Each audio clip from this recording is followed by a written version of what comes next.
Hello YouTubers and welcome to my channel. This is the Review Zone, and with this video I want to just give you a quick hi and an explanation what type of contents will be published within inside of my channel. Now just to take you straight to it. So first of all, what to expect from me. My channel is based around product reviews, service reviews, online course reviews, different digital asset tutorials, business knowledge and mindset examination.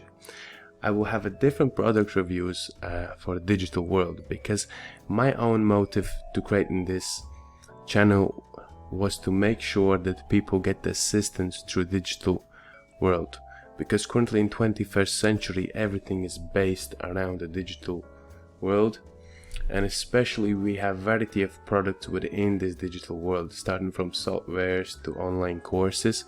So I will do to my best capability to give you the best knowledge that I can about a product or a service or an online course, or to guide you through a different digital asset tutorials to make sure that your interaction with digital online is much smoother.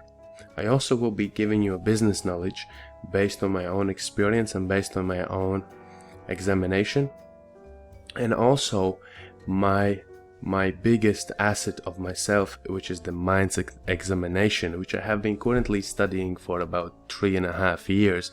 I have read dozens of books on the mindset, so I will have a very broad understanding of mine, and I would like to help you and give you this knowledge to you so you can benefit yourself inside the digital and physical world. Thank you for watching the Review Zone introduction.